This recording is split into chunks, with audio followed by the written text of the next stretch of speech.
Je voudrais raconter une expérience que j'ai faite il y a environ quelques mois, c'est-à-dire avant le confinement cette année-là, vers janvier, vers 26, 27 ou 28, je crois, à peu près par là. J'ai j'ai- j'ai eu des gros problèmes et je vais essayer de expliquer par la grâce de Dieu. Il y a environ il y a 10 ans de ça à peu près, oui je crois que c'est il y a 10 ans. Euh, J'avais une hernie cervicale, et plus une capsulite rétractile, c'est-à-dire problème d'épaule. Et là, j'étais allé voir le médecin, et le médecin m'avait prescrit du tapagique. Du tapagique, c'est du cachet c'est du original, c'est des cachets forts. Et le générique, c'est du tramadol. Et j'avais pris ça pour mes douleurs, et ça me calmait les douleurs. Et j'avais pris goût à ces cachets-là. Et en 2014, je me suis fait opérer du bypass. Par contre, pour celui ou celle qui doit faire le bypass, je le déconseille de le faire. Il est vrai qu'il y a plus de résultats, parce que je vous dis ça parce que j'ai fait aussi la sleeve. J'ai fait les deux, c'est-à-dire la sleeve et le bypass.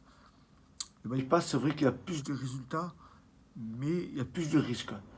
Et en plus, le bypass a beaucoup pour un morceau d'estomac et plus un morceau d'intestin. C'est vrai que j'ai perdu du poids, et c'est vrai, mais malheureusement, j'ai reçu un coup mentalement. Parce que j'ai eu des problèmes. C'est-à-dire que j'étais par la suite un toxicomane. Même peut-être avant, j'étais un toxicomane. Mais toxicomane de cachets de tramadol. Et là, en prenant ces cachets, j'ai pris pendant plusieurs années ces cachets. Parce que j'avais des angoisses. Parce que les angoisses, en tant que païen, j'ai jamais connu les angoisses. Et en tant que chrétien, j'ai connu les angoisses. Et je savais que ces cachets-là, le tramadol que je prenais, ça servait pour calmer les douleurs. Mais moi, je prenais ces cachets pour, pour calmer mes angoisses. Donc, je prenais ça pendant plusieurs années. Et malgré que je prenais mes cachets, j'étais quand même toujours chrétien. Je ne touchais pas le péché, l'au-delà. Et je les ai pris pendant des années. Et pour vous dire aussi, tellement que je prenais ces cachets pendant plusieurs années, mon corps il s'est habitué à ces cachets que le cachet que je prenais du tramadol ne faisait presque plus d'effet. Et donc je prenais ces cachets-là. Et ensuite je vais demander au docteur de me prescrire d'autres cachets pour avoir plus d'angoisse. Et donc je les ai pris. Il m'avait prescrit du Demesta. Et le Demesta, ça me complétait avec le tramadol. Et avec ça, ça me calme carrément les angoisses. Et un temps passé, et un jour, je me suis mis dans mon intimité et j'étais en train d'écouter une prédication et c'était le pasteur David Wilkinson et je l'avais écouté et d'un coup, j'étais visité par le Saint-Esprit. J'ai commencé à pleurer, à pleurer comme un enfant, tout en parlant en langue. Et j'avais du mal à m'arrêter par la langue et aussi à pleurer. J'avais du mal à m'arrêter de pleurer. Et ensuite, ma prière a été changée. Je me suis mis à pleurer et j'ai demandé pardon, pardon au Seigneur. Et je me suis humilié. Et, et avec tout le respect que je vous dois, tellement que je priais, tout que je me suis humilié, je me suis mis par terre, allongé à plat ventre, tout en me humiliant, tout en me demandant pardon, en pleurant, en pleurant. Et par la suite, je me suis levé. Et quand je me suis levé, quelques secondes ou quelques minutes après, j'ai senti dans mon corps changer. Pas mon corps physique, mais intérieurement, j'ai senti quelque chose changer dans mon corps. Et par la suite, j'ai commencé à lire ma Bible. Et tout en lisant ma Bible, j'ai senti dans mon cœur qui me disait lis à haute voix. Alors, étant donné que j'avais écouté cette voix qui me disait ça, lis à haute voix, donc j'ai commencé à lire à haute voix. Donc je lisais à haute voix. Et je rends grâce à Dieu parce que j'ai pu réussir à lire à haute voix. Je dis ça parce que auparavant souvent j'essayais de lire à haute voix, mais je n'arrivais pas.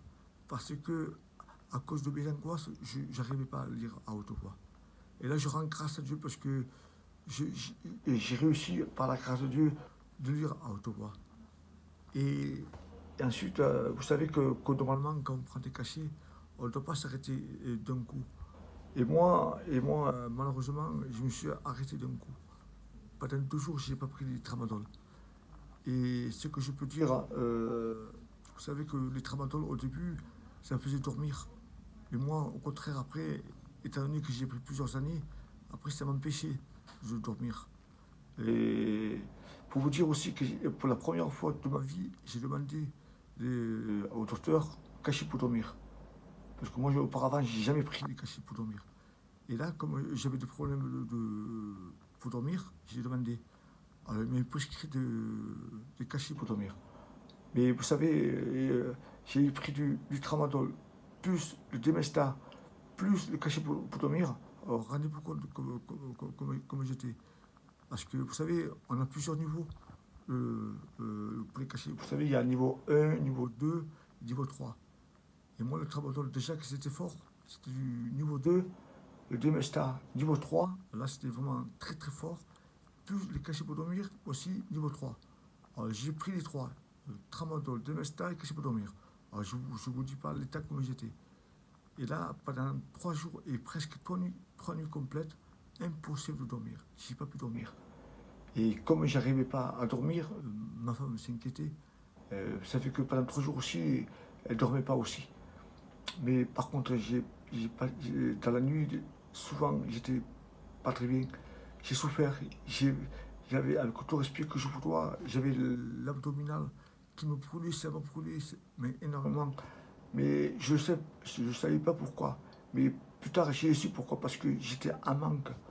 J'étais en manque. Parce que, étant donné que c'était un toxicomane caché, j'étais en manque.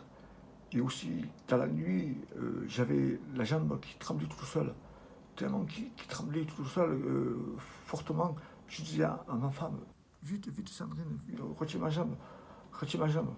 Mais, mais elle n'arrivait pas. Tellement que ma jambe tremblait fort, elle n'arrivait pas, ma femme.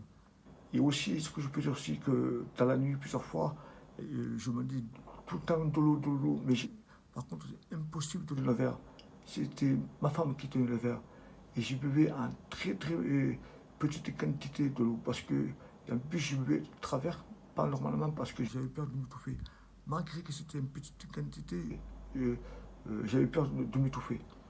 Pour vous dire l'état comme j'étais en très très mauvais état. Même j'ai souffert. Tellement que j'ai souffert que le serviteur Pachai, il a resté avec moi jusqu'à 2 heures du matin au téléphone. Il priait pour moi et tout.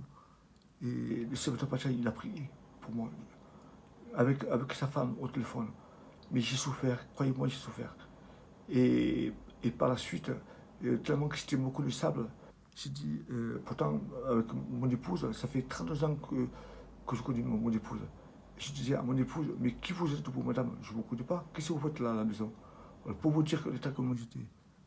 J'ai dit aussi à ma propre fille, Alison, elle a 26 ans, je lui ai dit aussi, et vous madame, qu'est-ce que vous faites là? Je ne vous connais pas, moi. Qu'est-ce que vous faites ici? Rendez-vous compte de l'état comme j'étais. Et pour vous dire, j'ai fait 2 crises d'épilepsie. J'ai failli mourir. J'ai fait une grosse dépression. Et ce qu'il y a aussi, j'étais allé 3 fois à l'hôpital. Et 3 fois, j'ai sorti. Mais à la 4e, tellement que j'étais vraiment pas bien, je ne voulais pas y aller. Ça fait que c'est mon fils et mon gendre qui m'ont forcé à aller à l'hôpital. Mais j'étais en très mauvais état. Mais pour vous dire aussi, à l'hôpital, c'est que le Seigneur ne m'a jamais laissé tomber. Jamais, jamais. Jamais laissé tomber. Mais aussi, j'ai fait des grandes expériences. Je sais qu'à l'hôpital, j'ai fait plusieurs expériences. Mais ma plus grande expérience, c'est que le Seigneur m'a parlé individuellement. C'est que j'étais étonné, il m'appelait par mon nom, par mon prénom. Parce que je me nomme Paul, et qui me disait, Paul, ne t'inquiète pas, sache que je suis avec toi. Ne t'inquiète pas, je suis là avec toi. Je vous avoue que sur le coup, je n'ai pas réalisé. Mais c'est après que j'ai réalisé que le Seigneur m'a fait de grâce. Et je rends grâce à Dieu pour les privilèges que j'ai eus, que le Seigneur m'a parlé, que pour cette expérience. Et après l'hôpital, j'ai vu mon médecin traitant parce que je lui ai dit que j'ai perdu connaissance à la maison, 3 ou 4 fois connaissance. Il me disait comme quoi, normalement, vous devez être décédé. Et je rends grâce à Dieu, je suis encore là. Le Seigneur m'a toujours gardé. 2 fois, j'ai failli mourir, mais le Seigneur m'a gardé. Malgré ça, je rends grâce à Dieu. Et pour vous dire aussi, pour se cacher du tramadol, ça fait environ 5 mois que je ne prends plus de cachet. Depuis la sortie de mon hôpital, même un peu avant l'hôpital, quand j'étais hospitalisé. Par la grâce de Dieu, ça fait environ 5 mois que je ne prends plus de tramadol. Et je rends grâce à Dieu parce que le Seigneur m'a délivré du tramadol. Voilà, que Dieu vous bénisse.